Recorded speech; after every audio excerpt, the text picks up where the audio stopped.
Okay, well this is going to be interesting.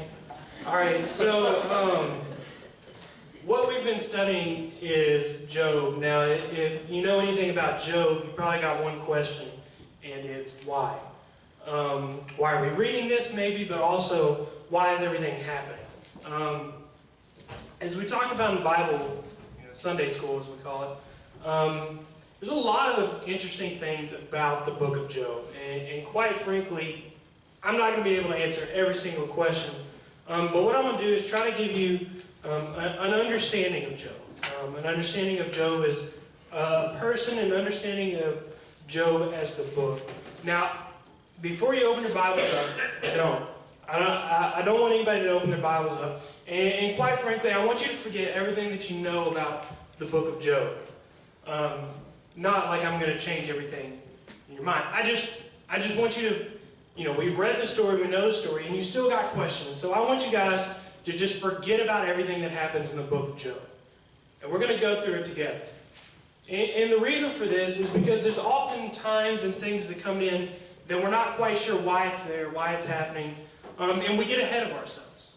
In life, we can get ahead of ourselves as, we start looking at the big picture and we start forgetting, different things. If you've ever tried to get it ready really fast in the morning, you might forget to put deodorant on, or that's me. That's often what I forget.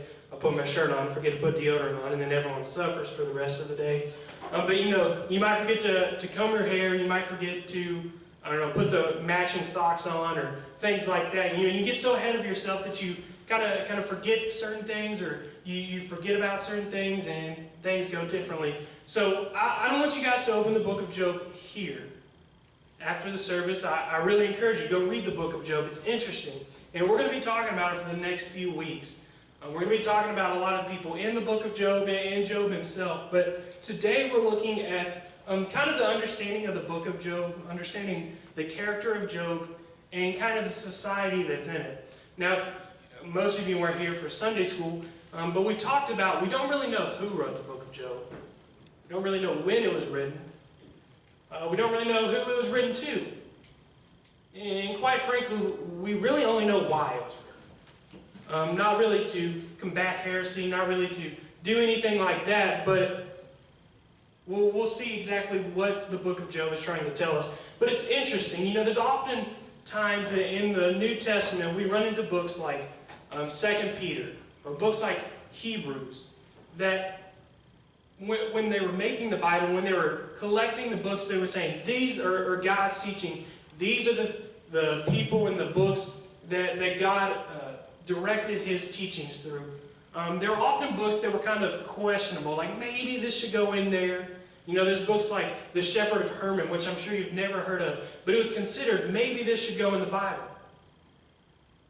But the book of Job, it's interesting because it was never considered to maybe not be in the canon, never not be in the Old Testament collection. Although we don't know who wrote it, when it was written, anything about it, where it was written to, who had it in the time, Job was never a book that was questioned. And I think we'll see why as we go through it, but it's interesting. Because oftentimes when we come into things that we don't know, I've talked to Gordy, Connie, Steve, we've all talked about Job is so confusing. Well, why the heck is Job in the Bible? It shows a side of God and a side of Christianity that we don't always like to talk about. It shows real emotions. I brought up this morning, pious Christians. We want this perfect pious personalities.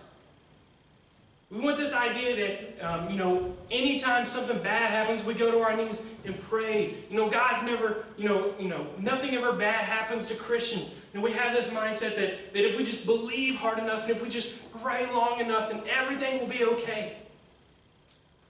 And oftentimes that's the worst thing that we can do. We can forget God gave us emotions. He's not the only one pulling them.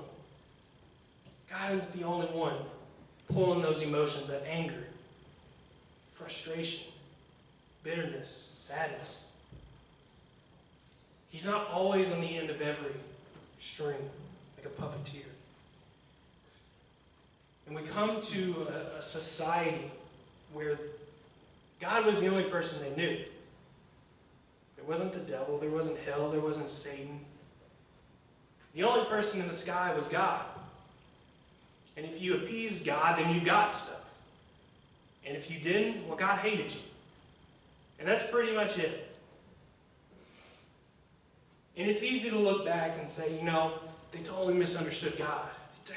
The whole reason they're in this confusion is because they didn't understand what God was trying to give to them. But I have to admit, sometimes we fall into the same trap that Job and his friends fell into. We'll see what that means, but I don't want you guys to open the Bible because you guys already know what happens. When you hear the book of Job, when you start to talk about the book of Job, you already got things in your mind. You already got presets. You know what's going to happen. You know the end of the story. You know the beginning of the story. You might not know every speech that Bildad gave, but you know the story. But I want you guys to try your best to forget it. And I want you guys to use something that we tell kids to use, your imagination. Now here in a minute, I'm going to ask you to close your eyes and imagine what I'm going to tell you, but don't fall asleep. Okay. I'm sure you probably want to. I'm sure it's probably cozy in here. But I want you guys to actually use your mind. Use your imagination. I want you guys to think about what is happening. I want you guys to see the picture in your head. To see the story in your head. To see the characters. See the people. See what they're doing. Because when we see it, we'll have a better understanding. We read it. You know, we kind of read through it quick. As I was reading a book this week. It's easy to just be a consumerist when it comes to reading. Well, as long as I read all the way through it and read it fast, then I'm good. But sometimes we need to step back. Listen to the Word. Read it slowly. Understand it. But we're introduced to a man named Job in the place of Uz. And we're going to get to know him pretty well. There's 42 chapters about him, so if you don't like him, well, tough luck, because you got to read a lot about him. But since we're going to be going through the book of Job, once again, I said last week, that means we're not going to be preaching on a lot of what we're reading for our daily devotions. So I encourage you to really come to Sunday school, come to Sunday night when we have it, and so we can talk about it, because there's so many questions, especially reading through things like Job, that we just, you know, it's really hard to understand some things on your own, and it's easy to overlook it and say, yeah, who needs to know that? But, you know, our challenge is to learn, to grow spiritually, to grow mentally, to grow through knowledge of God. So without further ado, we're going to start with the book of Job. So I want everybody to close their eyes and turn their imagination on. Now, I'm going to look at all of you, so if you don't close your eyes, I'm going to know. So everybody close your eyes, no peeking. All right, we're going to go back in time, thousands and thousands of years ago, to this desert place. Now, it wasn't the desert that we think of like the Sahara, but it was a desert that had a life-sustaining possibilities. So, in this place, it's called the land of Uz. And there happens to be a man named Job. Now, you see, this man was blameless and upright. He sacrificed when he needed to sacrifice. He didn't do the things he wasn't supposed to. And because of that, there were born to him 7 sons and 3 daughters. He possessed 7,000 sheep, 3,000 camels, 500 yoke of oxen, and 500 female donkeys. And he had very many servants. So that this man was great. Of all the people of the east, everyone knew who he was. Everyone knew who Job was and what he had. See, his sons used to go and hold a feast in the house of each one his own day. They had enough money that they can eat and drink as much as they wanted for however long they wanted. And it just so happened when the days of the feast had run their course, Job would sin and consecrate them. He would bless them, purify them. And he would rise early in the morning and offer burnt offerings according to the number of all of them. For Job said, "It may be that my children have sinned and cursed God in their hearts." So Job did this continuously. He always went out and sacrificed for his family, and he had a great number, and he always sacrificed for the things that he needed. And then one day after those parties happened, Job was just by himself. It was him alone. His sons and daughters were eating and drinking. They were in their older brother's house. And there came a messenger to Job and said, the oxen were plowing and the donkeys feeding beside them, and the Sabaeans fell upon them and took them and struck them down, all the servants, with the edge of a sword, and I alone have escaped to tell you. And while he was trying to wrap his mind around this, while he was trying to understand, there came another and said, the fire of God has fallen from heaven and burned up the sheep and the servants and consumed them, and I alone have escaped to tell you. So much of his life was gone, but yet while he was still speaking, there came another and said, the Chaldeans formed 3 groups and made raid on the camels that took them and struck them down, the servants with the edge of the sword, and I alone have escaped to tell you. And he couldn't imagine what was happening. But while he was yet speaking, there came another and said, your sons and daughters, they were eating and drinking wine in their oldest brother's house, and behold, a great wind came across the wilderness and struck the 4 corners of the house, and it fell upon the young people, and they're dead. I alone have escaped to tell you. Job arose. He tore his robe. He shaved his head, and he said, naked I come into my mother's womb, and naked shall I return. The Lord gave, and the Lord has taken away. But blessed be the name of the Lord. And he thought everything bad happened to him. But yet, as he looked around, thinking things couldn't get any worse than they are now, all of a sudden, his body bursted into blisters. His bones became brittle. Everything on him was bruised and hurting, and the ooze came out of his blisters, and every part of him was suffering. And his suffering, his wife said, do you still hold fast to your integrity? Curse God and die. But he said to her, you speak as one of the foolish women speak. Shall we receive good from God, and shall we not receive evil? In all of this, Job did not sin with his lips. All right, you can open your eyes. So this is the story of Job. He had everything he wanted. God gave him everything he needed. All the people, his family, more numerous. His possessions, far greater. His servants, scattered like sand on the seashore. Numerous, wealthy, rich. And then out of nowhere, on one day, just plowing his field, tending to the things around his house, he started getting awful news. His livestock gone. His possessions taken away. His family, his siblings, his sons and daughters dead. And after all this, after literally everything he owned was gone, he worshipped and said, God, whatever's happened, you've done this, and I don't have anything to say. And I'm sure he was assuming, trying to wrap his mind around how he was going to live without his sons and daughters, how he was going to live without all of this possessions, and then suddenly bursting into blisters and sores all over his body. It's hard to understand what was going on.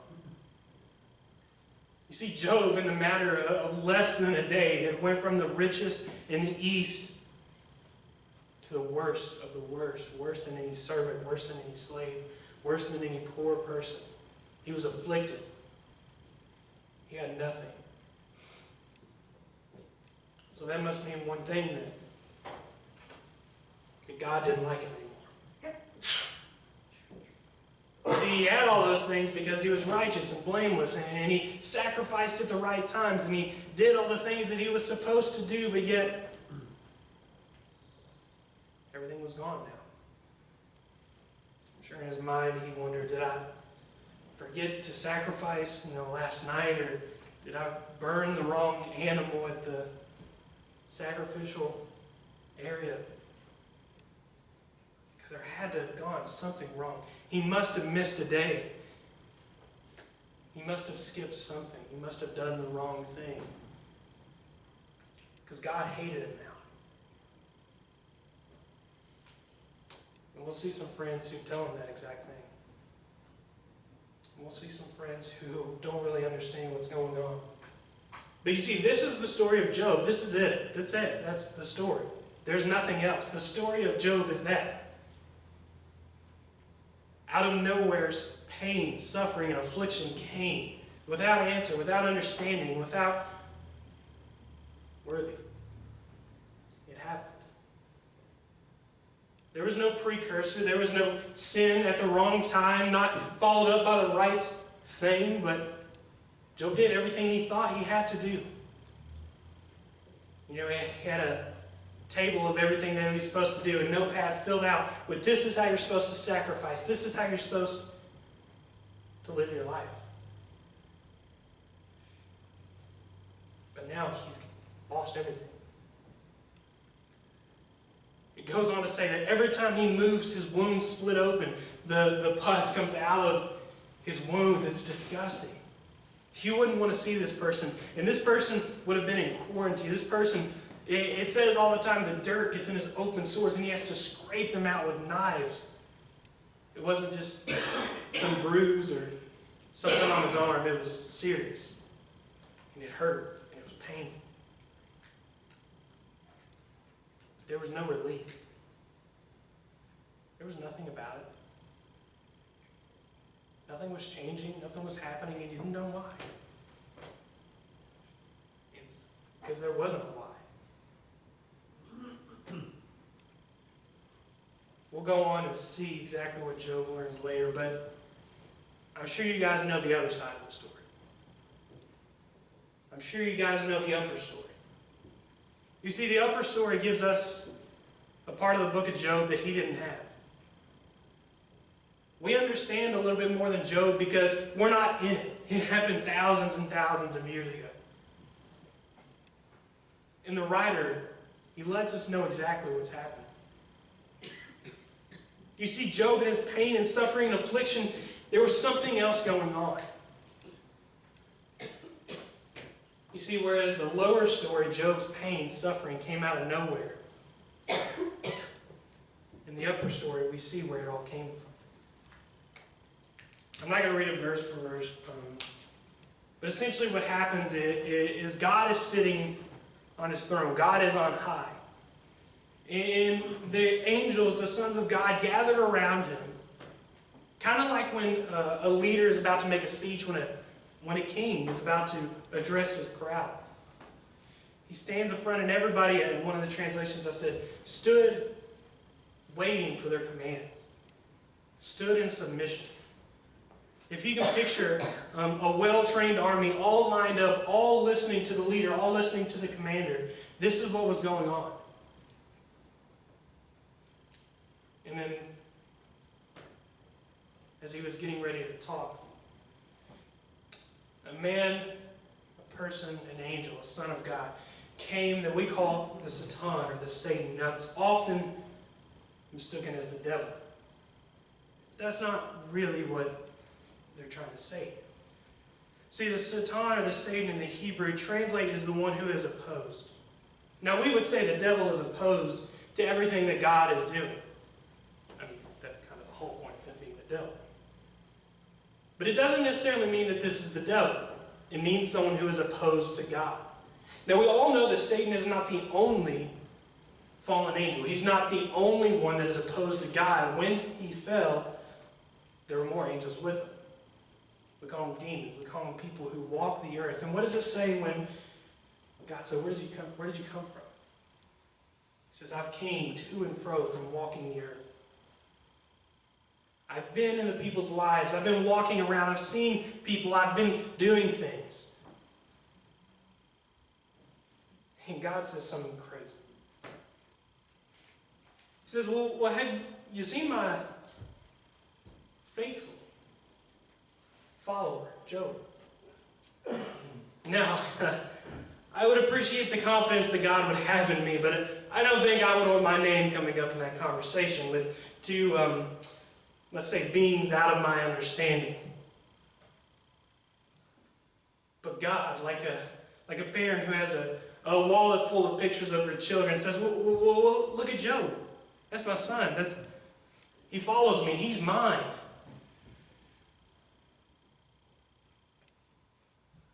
But the one opposed says, that's not fair. He's only using you because of what you've given to him. You've only given him these things so that he would follow you.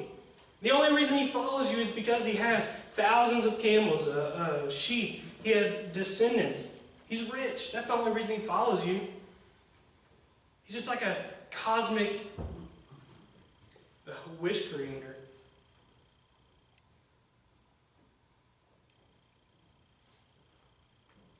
But that is actually what a lot of people saw him as. See, it's easy to make fun of the one who's opposed Satan, Satan. Say, oh, well, he doesn't know Job's true character. Come on. He doesn't know what it takes to follow God. He's not smart enough. He doesn't understand. But he understood what everyone else understood. God gave good people good things. God gave bad people bad things. That was it.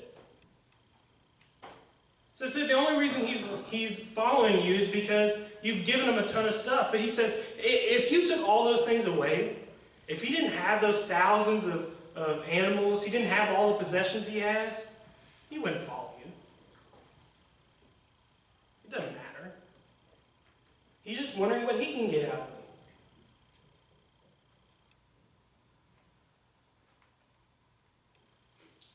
God says,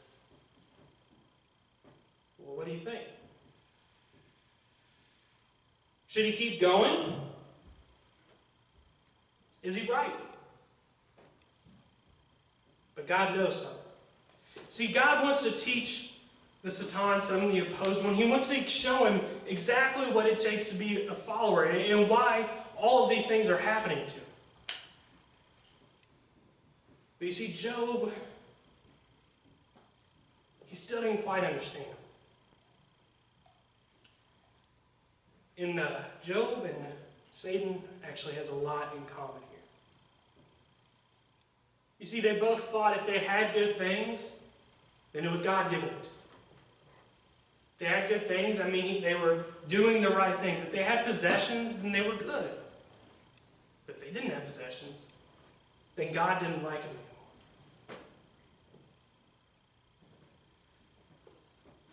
God said to Satan, behold, all that he has is in your hand. Only against him do not stretch out your hand. Don't kill him, is what he said. You see, Job is going to be faced with a lot of trials, a lot of things. And we'll notice something very specific. And we'll see how it unfolds throughout the rest of the story. But everything that he talks about, everything that is written, is said that he followed the right rules. He followed the right things. And A plus B has to equal C. So if he's good and he sacrifices at the right time, he must have good possessions. If he's good, then God will love him. If he's bad, God will take everything away. We see him struggle with this for the rest of the book. You know, his friends come to him and say, you must have sinned. And Job says, no, I haven't. I promise. I sacrificed at the right time. And at one point he says, well, your sons, they must have sinned and done something. He said, no, but I sacrificed every time after the parties. I made sure that they were righteous. I made sure that they were clean. I made sure I followed everything perfectly.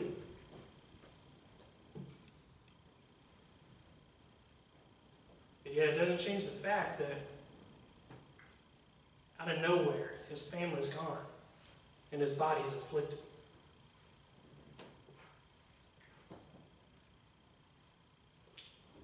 The opposed one, he goes and he attacks Job, and that's when in the story he loses everything. That's that one day when he's tending to his house that this servant after servant after servant keeps coming and putting a dagger in his heart. Every time he thinks it couldn't get worse, it couldn't get worse, and then out of nowhere a servant says, oh yeah, by the way, it's getting worse. He loses everything. It's because God had given Satan permission to do this. Ugh. What does that mean about God? Does it truly mean God's evil? Does it truly mean God wants bad things to happen to people?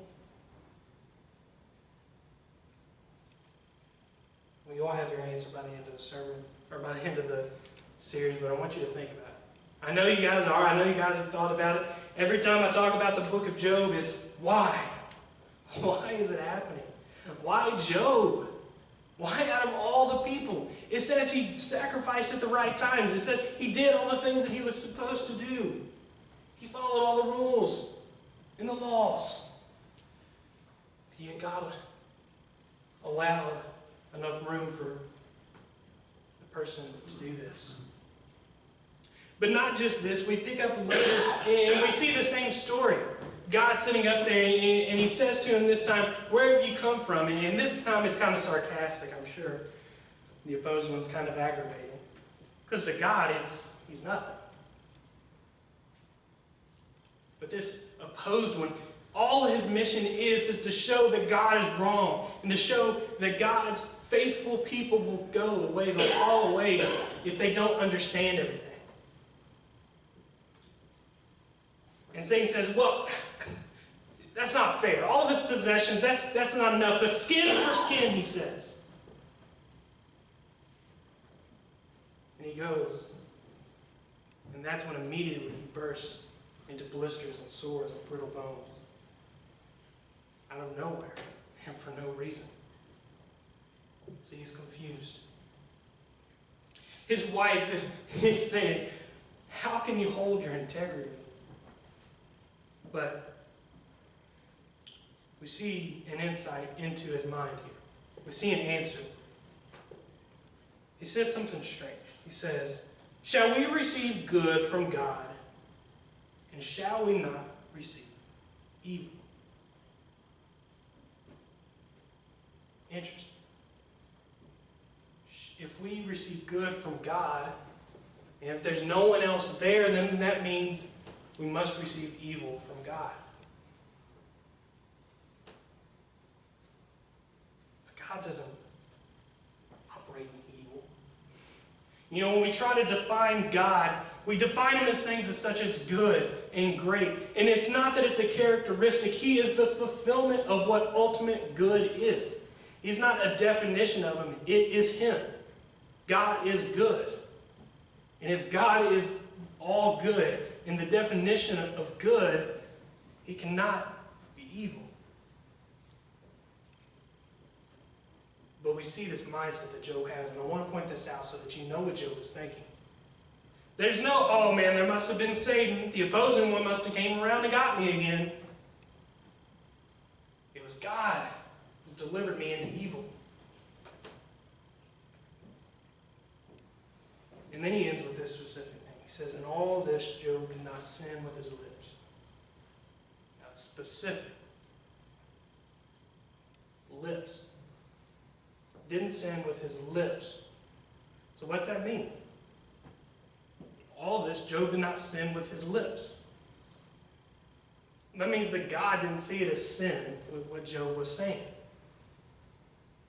God wasn't ready to smite him down. God wasn't ready to say, well, I guess you were right. He's got questions. He's got concerns. That means he's not faithful. What it means is there's a distinction between his personality and the way he lived and the things that he said. It's an interesting story. But the story doesn't end. You know, we want to find the conclusion after chapter 2. Because this is the last time we hear about the opposed one, and we don't hear about God for another 40 chapters. That is a lot of chapters. That is a lot of reading that we don't hear anything about this upper story. We're introduced to it at the beginning and then told, oh, you'll find out. Oh, you'll learn. But there's an important thing that we need to pay attention to. And I'm not going to tell you now because then you wouldn't learn, then you wouldn't listen, then you wouldn't pay attention to the Scripture. And that's what I want you to do. I want you to study Job. It's not easy. Sometimes it's not fun. I can guarantee you're not going to understand every single thing about it, because I don't. And I've spent a lot of hours studying the book of Job for this series. But I want to give you one thing that you can do in the meantime. You see, in verse 11 of chapter 2, we're introduced to a couple of Job's friends. It says, now there were 3 of Job's friends who heard of this evil, and it had come upon him. And each of them had Cain. And we'll get real familiar with these 3 people and then their friend. So it said they made an appointment. They said, you know what, Job's suffering. Job's, he must have done something wrong. A lot of things have happened to him. I heard stories. I've heard rumors. So we need to go comfort him. But it says, and when they saw him from a distance, they did not recognize him. That's how bad he was. Now, when you're friends with someone, you can recognize them. They get a new haircut, there's something different about you. You don't get them confused by wearing different clothes. The rings that they have on their hand, that's not how you define them. But he says he was so unrecognizable with the sores and the pains. Everything about him that they barely even recognize him. But it says something specific here. It says, and they raised their voices and wept, and they tore their robes and sprinkled dust on their heads and toward heaven. And they sat with him on the ground 7 days and 7 nights, and no one spoke a word to him, for they saw that his suffering was very great. Now, it wasn't one of the fairies twinkling or spreading out the glitter and everything. What he means by they sprinkled dust on their heads, it was to purify themselves, to kind of go through a ritual purity and to show that they're listening to God. But they do something crazy here. It says they sit with him. No one speaks for 7 days and 7 nights. It can get real awkward, I'm sure. No one's saying anything. But it's the first place that we see what helping people who suffer is all about. Now, as you start reading in chapter 3 and following, you'll see that these people, they don't always do things right, and quite frankly, they do a lot of things wrong. But they do something very right in the beginning. They practice presence. They come to Job, who's suffering, who's sick, who's in pain. And they don't try to argue with him. They will. They will. But they just be there for him. They sit with him. They weep with him. Cry with him. They don't offer an answer. They don't say, this is what's going on, or let me pray for you and I'll be back tomorrow. They don't say, hey, I'm going to bring you some flowers or some food. They're just there. It's an easy passage to overlook. But it's a shining example of sometimes what we ought to do when people are suffering. Job, remember, he's on the lower story. He doesn't know what's going on. He's shocked and confused. He's lost literally everything that he has. There's nothing that he had that he still has. The clothes on him are the only thing that he has, and they're ripped and torn. Blisters on his body. This good man, this faithful man, this rich man is in shock. Literally cannot form words.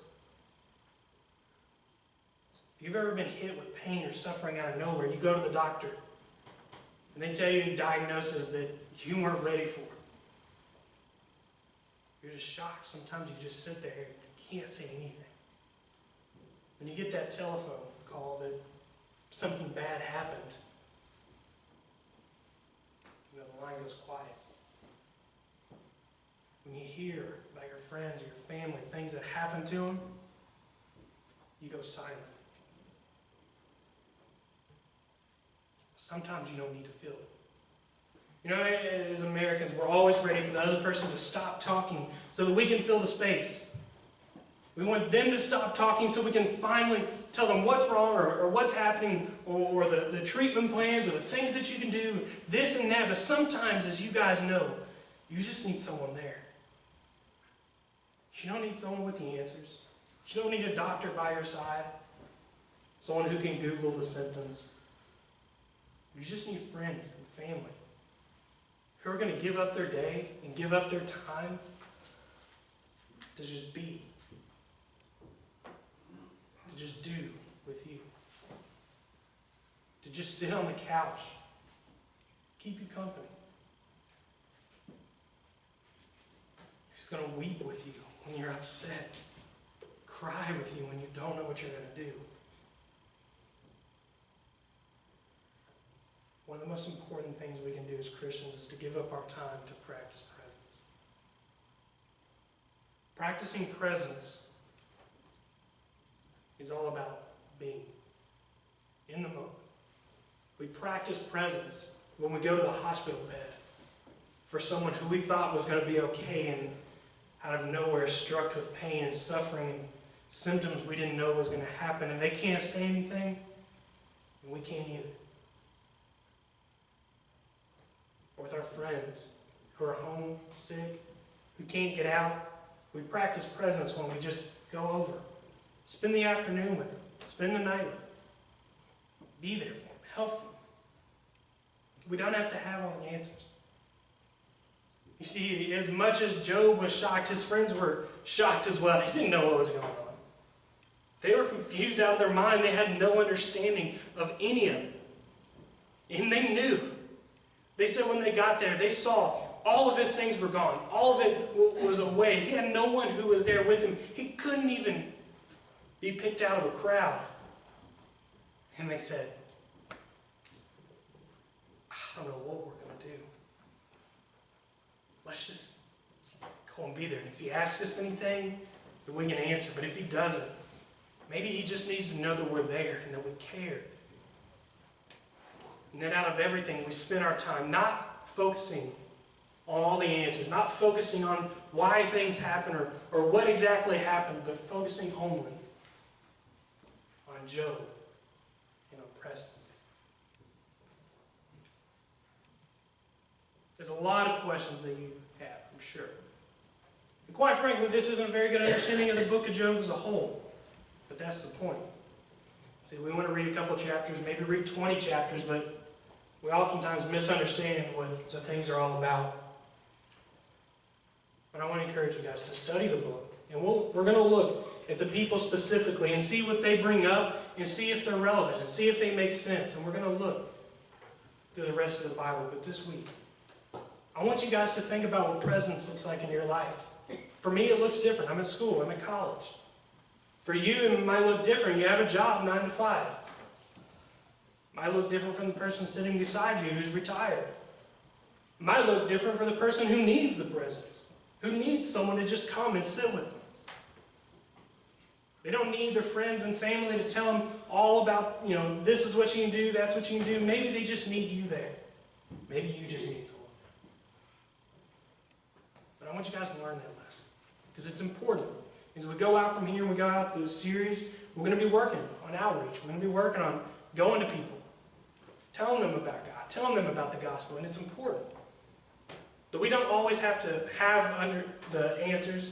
We don't always have to have everything figured out. Sometimes people just want you there. So I want you guys to think about that this week. As you go from out I want you guys to think about what exactly is going to happen to Job. What's going to happen with the story. Feel free to read it, because we're going to be talking a lot about it. But before you try to answer the great questions, before you try to answer everything without understanding the whole book, just do something simple. Just do this one thing that we can all learn from. Just practice presence. Find someone that you can sit with. Find someone who maybe they just need to get everything off of their chest. They don't want you to answer anything. They don't want you to judge them for it. They just want you to listen. Each and every one of us have a different challenge. But I want to encourage you guys, challenge you guys this week. Think about what we've heard today. Think about what we've learned. And try to go practice presence with other people.